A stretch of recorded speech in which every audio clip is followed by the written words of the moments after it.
ఓం శ్రీ విష్ణవే నమః.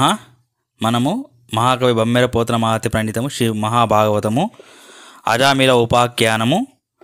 పూర్వము కన్యాకుబ్జపురంలో అజామిలుడనే బ్రాహ్మణుడు ఉండేవాడు. అతను చాలా పాతకుడు, నిందా చరిత్రుడు, అజ్ఞాని, ఆచారరహితుడు, జూదములయందు, దుర్వాదములయందు, దొంగతనములయందు చాలా ఆదరం కలిగి ఉండేవాడు. ఒక దాసీదానిని భార్యగా చేసుకొని 10 మంది కొడుకులను కన్నాడు. మోహ సముద్రంలో పూర్తిగా మునిగి ఉంటూ సంతానాన్ని పాలించటం, లాలించటం ఇత్యాది గృహకృత్యాలలో మునిగిపోయాడు. చాలా కాలం సంసార సుఖంలో మునిగి తేలుతూ కొంతకాలానికి ముసలివాడయ్యాడు. మలీనమైన ఉన్న మనస్సు ఎప్పటికైనా నిర్మలం అవగలదు అనేలాగా అతని నల్లని వెంట్రుకలు తెల్లబడ్డాయి. మోహపాశ బంధాలు జారిన విధంగా శరీర అవయవాలు పట్టుదప్పసాగాయి.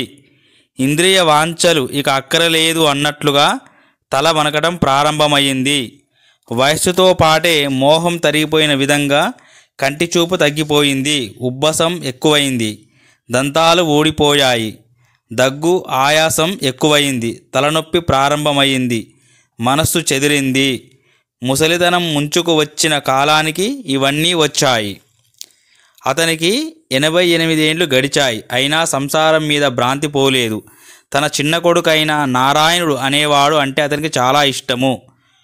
ఓ రాజా, తన భార్య తను కూడా మనస్సులో ప్రేమభావం పొంగి పొరలగా ఆ కుమారుడిని ఎప్పుడూ ముద్దు చేస్తూ ఉండేవాడు.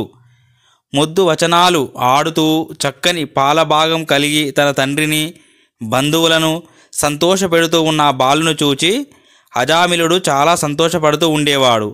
అన్నపానాదులయందు, ఆటపాటలయందు ఆ బాలునితో పొత్తు కలిగి తనకు రాబోయే మృత్యువును సైతం గమనించలేకపోయాడు అజామిలుడు.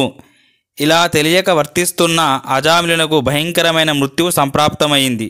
అప్పుడు ఎంతో వాత్సల్యంతో తన కన్న కొడుకును తలుచుకొని నారాయణని పెద్దగా అరిచాడు.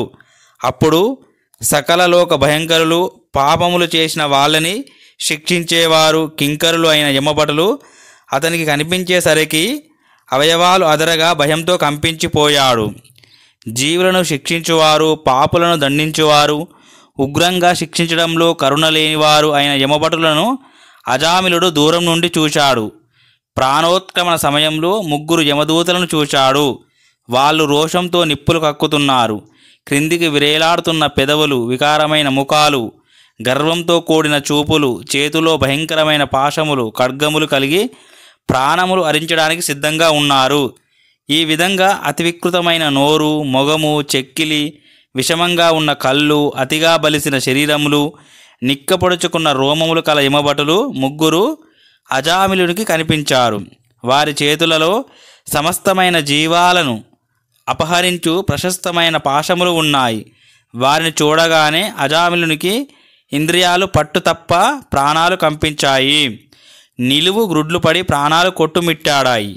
దూరంగా ఆడుకుంటున్న బాలుడు తన మనస్సులో తోచేసరికి పుత్రభాంతితో నారాయణ నారాయణ నారాయణ అంటూ తన కుమారుణ్ణి పిలిచాడు. ఆ ప్రకారంగా మరణవేళ నారాయణ్ణి సంస్మరించేసరికి ఆ పరిసరములలో ఉండే విష్ణు దూతలు నారాయణ నామాన్ని విని వెంటనే అక్కడకు వచ్చారు. వచ్చి అక్కడ ఉన్న వికటంగా మాట్లాడేవారు, వికటంగా వేషం వేసుకున్నవారు, కోపంతో మండిపడుతున్నవారు అయిన యమకింకరులను అదల్చి దాసీ భర్త అయిన అజామిలుడనే భూసురోత్తముని శరీరం నుండి ప్రాణాలను వెలికి లాగుతున్న యమభటులను బలవంతంగా త్రోశారు విష్ణుదూతలు. ఇట్లు అడ్డగింపబడిన యమదూతలు విష్ణుదూతలతో ఇలా అన్నారు: మీరు ఎవ్వని భటులు? మాతో కలహానికి కారణమేమిటి? ఈ విధంగా మా చేత చిక్కిన వాణిని మీరు విడిపించారు. ఇక యమధర్మరాజు శాసనం నవ్వులాటకు తప్ప మరి దేనికి పనికిరాదు. అది అలా ఉంచితే అసలు మీరెవరు? మీ మంగళకరమైన రూపములు చూస్తూ ఉంటే కన్నులకు ఆనందంగా ఉంది. మీరు దేవతలా, మనుష్యులా, సిద్ధులా, సాధ్యులా? చెప్పండి. వికసించిన తెల్లని పద్మదల నేత్రులు, పసుపు పచ్చని పట్టు వస్త్రాలను ధరించిన వారు, చెక్కిళ్లపై నటించే కుండలములను ధరించినవారు, కిరీట కాంతులతో ప్రకాశించువారు, తామర పువ్వుల మాలికను వక్షస్థలమందు ధరించినవారు, అమితమైన కోమలలు, నవయవ్వనంలో ఉన్నవారు, బాహుపురులతో మణిగణ ప్రభాభాసమైన చతుర్బాహులు కలవారు. నీల మేఘముల వంటి శరీరఛాయ కలిగిన మీరు ఎవ్వరు?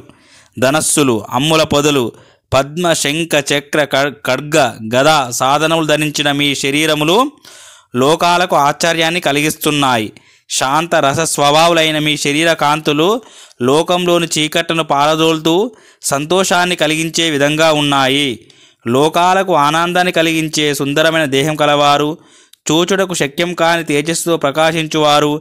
నిఖిల ధర్మములను ఆచరించువారు అయిన మీరు యమధర్మరాజు దూతలమై ధర్మమును పాటించే మమ్ము అడ్డగించడానికి కారణమేమిటి అని అడిగేసరికి చిరునవ్వు ముఖంలో కనిపిస్తూ ఉండగా గోవిందుని దూతలైన వాళ్ళు మేఘ గంభీర భాషణములతో ఇలా అన్నారు. అయితే మీరు యమధర్మరాజు కింకరులు అన్నమాట. సంతోషం. అలా అయితే చెప్పండి. పుణ్య లక్షణము, పాప లక్షణము వివరించండి. దండింపదగిన వారెవ్వరు, ఎవరు కారు మాకు తెలియజేయండి. ఇతను ఎక్కడి వాడో చెప్పండి. దండింపదగిన వారెవ్వరు? ప్రపంచంలోని సకల ప్రాణుల లేక అందులో పాపం చేసిన వారేనా? దానికి సమాధానంగా యమభటులు ఏమన్నారో తర్వాత వీడియోలో చూద్దాము. ఓం శాంతి శాంతి శాంతి. హరి ఓం తత్సత్. శ్రీరామకృష్ణార్పణమస్తు.